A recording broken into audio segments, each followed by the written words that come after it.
안녕하세요 여러분. 제가 그동안 유학에 관련돼서 정말 많은 질문들을 받았는데 제가 아직 유학 온 지 딱 2달차밖에 안 됐잖아요. 그래서 선뜻 어떤 대답을 내리기가 어려운 것들이 많았어요. 그런데 또 그 나름대로 초창기에만 대답할 수 있는 것들이 있으니까 2달차 Q&A를 한번 해보자 질문을 받게 되었습니다. 일단 제가 가장 많이 받는 질문이 유학원 어디로 하셨어요? 유학원 정보 공유해주세요 라는 질문이었어요. 제가 여기 와서 느낀 게 저 한국인 동기들이 거의 한 50명 정도 되거든요. 근데 정말 다양한 유학원을 거쳐서 많은 사람들이 왔더라고요. 그리고 친구들이 사전조사를 많이 해서 여러 유학원에 상담을 해보고 자기와 성향과 상황이 잘 맞는 유학원을 선택해서 왔더라고요. 저는 그냥 냅다 그냥 한 군데 했다가 거기서 좀 저를 안 받아줘가지고 두 번째 유학원을 그냥 막 해버린 그런 케이스예요. 그래서 제가 이 유학원에 대해 잘 알지도 못하고 뭐 제가 검증을 한 것도 아니고 확실하진 않지만 이 프로세스를 봤을 때 유학원은 모객을 하고 진행해주는 에이전시 한 1인분께 재수속을 맡기는 이런 프로세스인 것 같아요. 그래서 제가 선뜻 저 여기서 했어요, 여기서 하세요 라고 말씀드리기가 어려워가지고 꿀팁을 알려드릴게요. 어떤 유학원은 되게 보수적이고 어떤 유학원은 그냥 얼렁뚱땅 다 수속을 해주기도 하고 또 어디는 굉장히 소규모고 어디는 되게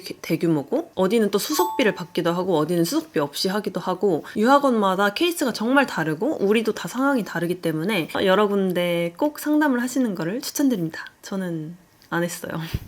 그리고 두 번째로 질문이 많았던 게 학비를 어떻게 충당하나요? 라는 질문이었는데요. 일단 호주는 대학교 학비가 그렇게 비싸지 않은데 국제학생의 유학비는 정말 비쌉니다. 다들 거의 인생의 중대 결정을 내리고 오는 유학인 거죠. 비용이 만만치 않으니까 저도 그런 결정을 하고 온 거고 저는 개인적으로 홈쇼핑 취업을 한 2020년 이후로 그냥 모든 경제적인 상황을 다 제가 처리를 하고 있습니다. 근데 저는 이제 대학생 때부터 알바를 해서 회사 다니고 또 회사 다니면서 겸업을 하고 좀 특이 케이스이기 때문에 제가 충당을 하고 있는데 친구들 같은 경우에는 얘기를 들어보면 워홀을 하다 온 친구도 있고 학교를 다니다가 온 친구도 있고 회사를 다니다가 온 친구들도 있고 뭐 사업을 하다 온 친구들도 있고 근데 정말 제각기 상황이 다 다른데 생활비는 자기가 벌더라도 학비의 일부분은 부모님이 지원해주는 경우가 많은 것 같아요. 근데 저희 동기만 50명이다 보니까 케이스가 정말 다 달라서 이거는 각자의 상황에 따라 너무너무 다른 것 같아요. 그리고 영어 공부를 어떻게 하셨나요? 일단 저는 학교에 입학하기 위해서 IELTS나 PTE를 봤어야 됐는데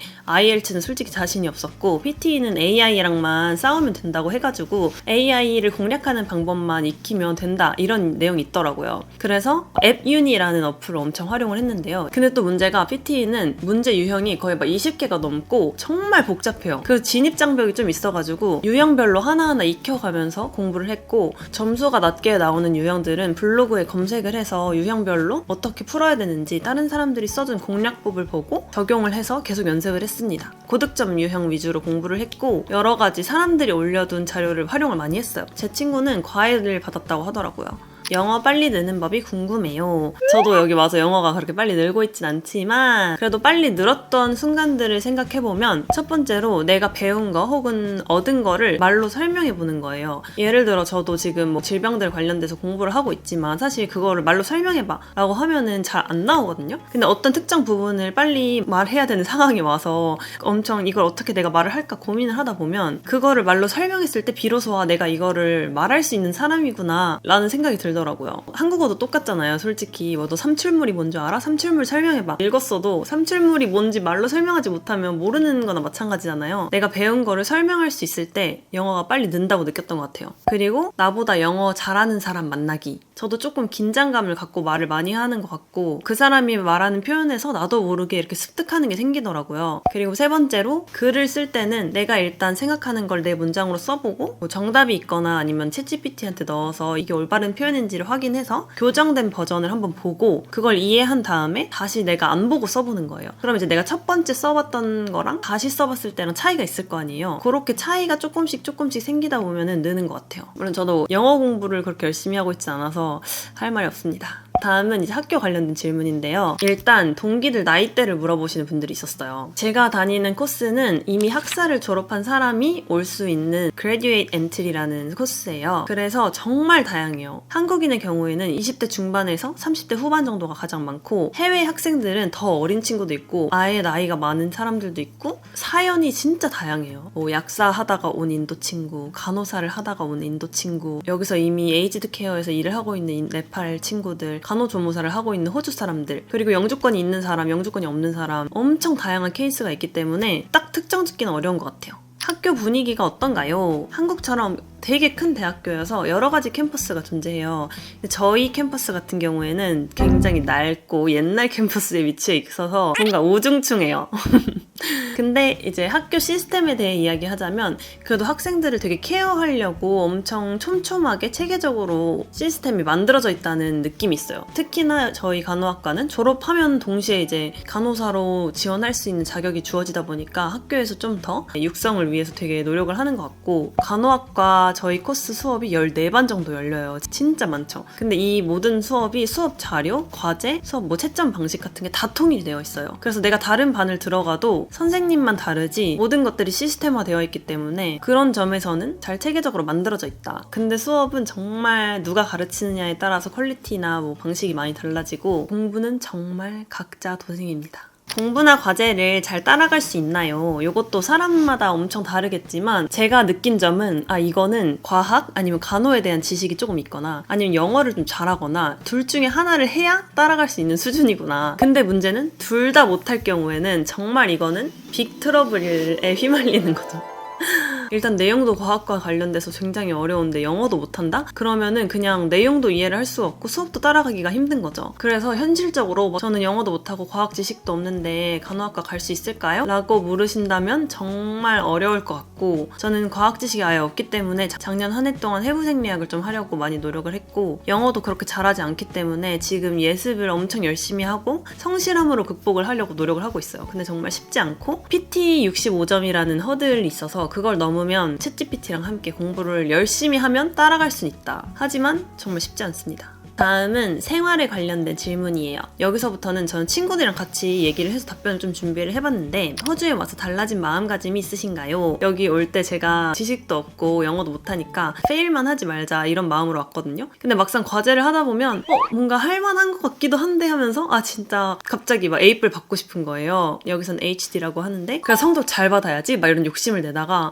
또 과학의 벽에 부딪히면 난 진짜 페일만 안 하면 돼. 페일만 안 하는 걸 목표로 대충 하자 이러다가 또 하다 보면 잘하고 싶어서 성적 잘 받아야지. 아니야 페일만 안 하면 돼. 성적 잘 받아야지. 아니야 페일만 안 하면 돼. 이거를 정말 하루가 다르게 뒤집히고 있어요. 저 친구들한테 물어봤는데 한국에서 항상 불면증에 시달리던 친구였는데 불면증이 싹 치료가 됐고 햇빛만 봐도 너무 행복하고 인생이 굉장히 심플해져서 마음에 여유가 생겼다 이런 이야기를 하더라고요. 이거 진짜 케바케인 게 저는 뭐 여기 와도 불면증 똑같거든요. 이거는 솔직히 퇴사의 영향이 크지 않을까. 또 어떤 친구는 자기가 이제 30대면 한국에서는 이루어야 될 것도 막 있고 주변 사람들이랑 비교가 되고 이런 게 있는데 그런 정상의 기준을 벗어나버렸기 때문에 마음이 편하고 이미 선을 넘어버려서 좀 여기서 또 다른 선을 넘어도 별로 이상할 것 같지 않은 그런 상황에 와서 마음이 편하다고 하더라고요. 근데 그만큼 또 정상 궤도에서 벗어났을 때 스트레스도 있고 한국이 정말 역시 제일 좋은 나라구나. 여기는 음식이 정말 맛없고 재미없는 나라다. 정말 가족이나 어떤 관계가 있지 않은 이상 여기서 평생을 살기는 힘들겠다 이런 의견도 있었어요.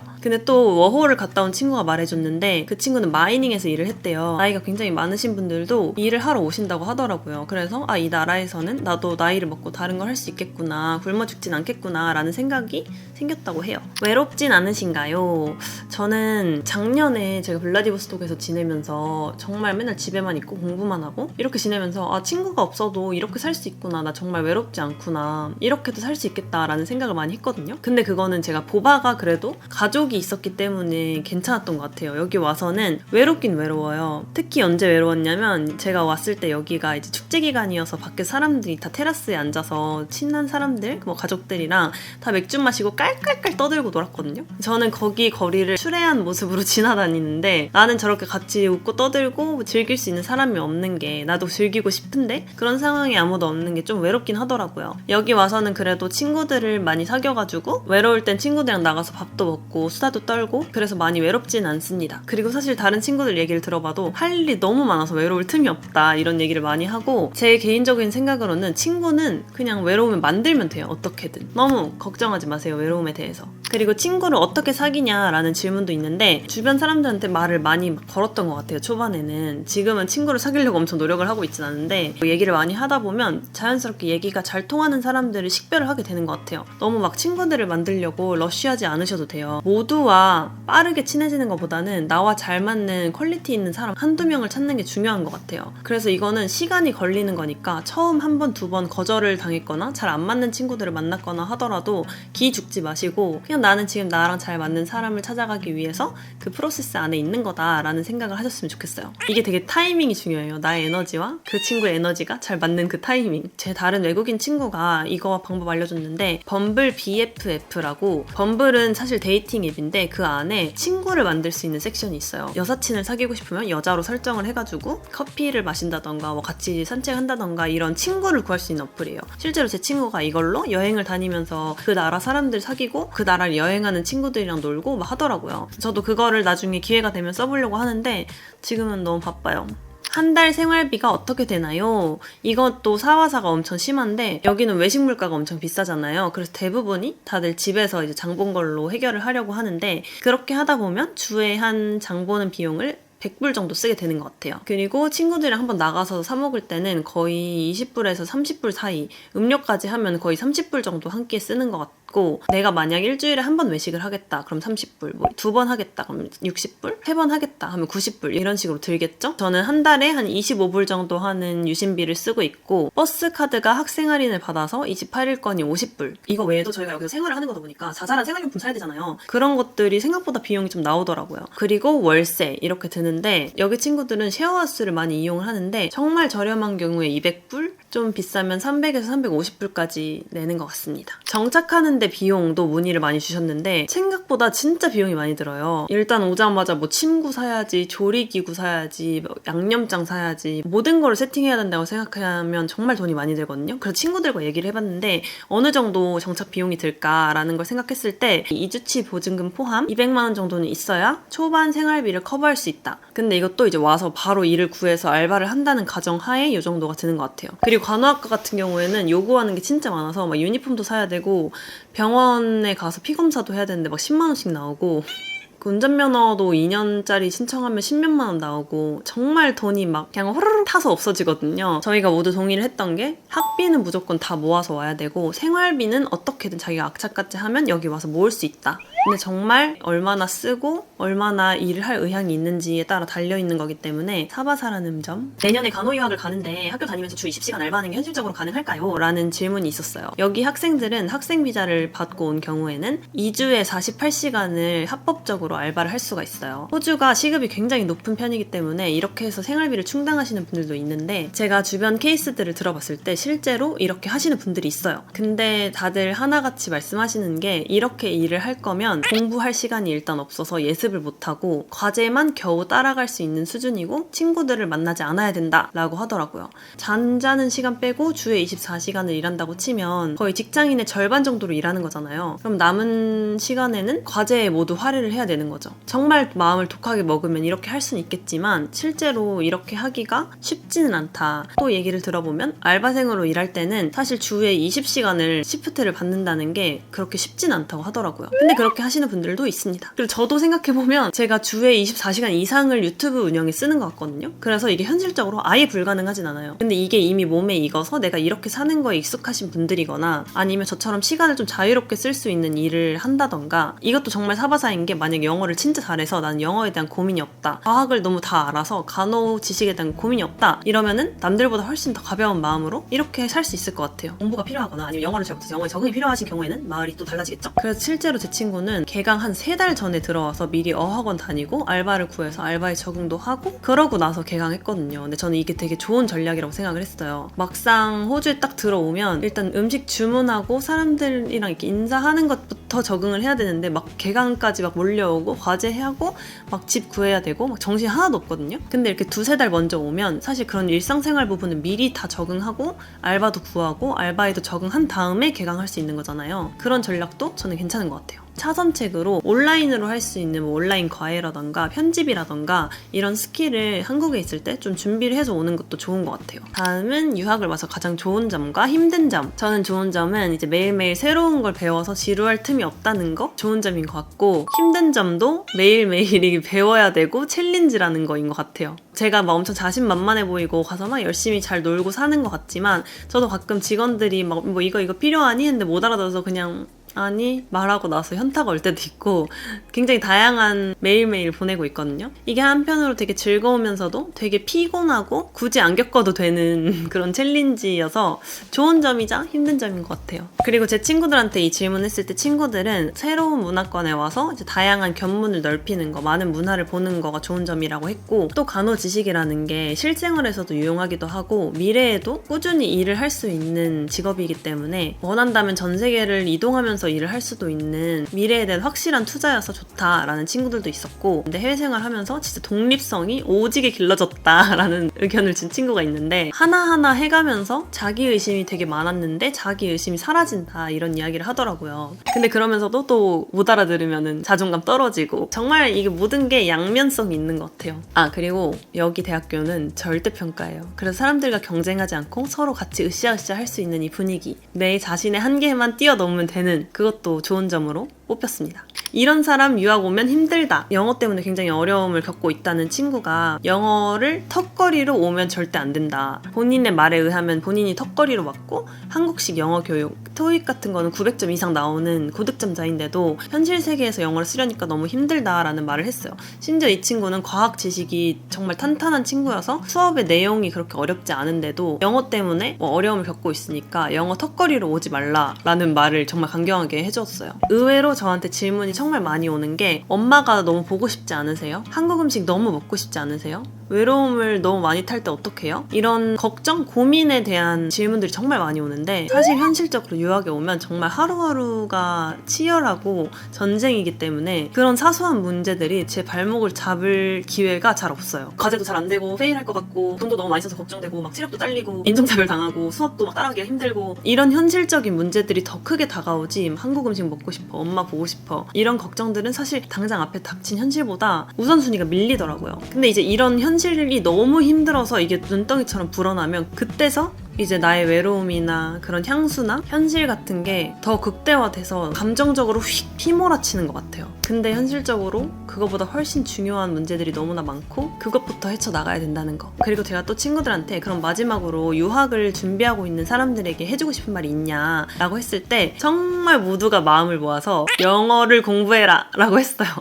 솔직히 다른 거는 다 준비를 덜 해도 영어만 잘하면 어떻게든 헤쳐나갈 수가 있다. 근데 영어를 못하면 그 모든 프로세스가 어려워진다 라고 이야기를 하더라고요. 그래서 제 친구들은 혼자 여행을 하거나 미덥을 가보거나 해외에 나가서 경험을 해보거나 여러 가지 영어를 쓸 수 있는 환경을 만들어봐라 라는 조언을 해줬어요. 저 개인적으로 유학을 준비하고 계신 분들께 해주고 싶은 말은, 걱정과 고민은 적당히 할 때만 도움이 되고 끝도 없이 할 때는 정말 도움이 안 돼요. 그래서 현실적으로 한번 정리를 해보세요. 내가 어떤 문제 때문에 걱정을 하고 있는지, 내가 영어가 부족한지 아니면 지식이 부족한지, 돈이 부족한 건지 아니면 용기가 부족한 건지. 그래서 내 문제점이 파악이 되면 그 각각의 것을 어떻게 채울 건지 현실적인 대안을 세워서 유학을 준비하시길 바랍니다. 저도 유학에 오기 전에 이렇게 얘기를 다 들었지만 영어 공부 안 하고 왔거든요. 그래서 정말 후회를 하고 있습니다. 왜 선배들이 영어 공부를 그렇게 하고 오라고 했는지 바로 알겠고요. 만약 제가 과거로 돌아간다면 저도 제 친구처럼 한 3달, 2달 전에 와서 어학연수 한 달 하고 알바도 구하고 적응을 좀 한 다음에 개강을 하는 그런 멋진 플랜 짜지 않았을까. 모든 게 다 이상적으로 된다면 정말 좋겠지만 현실은 그렇지 않잖아요. 저는 뭐든지 나 자신을 파악하고 내 성향에, 내 상황에 잘 맞게 계획을 잘 짜고 부족한 걸 채워가면서 적당한 조율이 필요하다고 생각해요. 그리고 정말 다양한 나이대에, 다양한 사연에, 다양한 사람들이 왔기 때문에 너무 본인의 상황에 대해서 걱정하지 말고 정말 현실적인 대안만 잘 준비를 하면 좋을 것 같습니다. 안녕.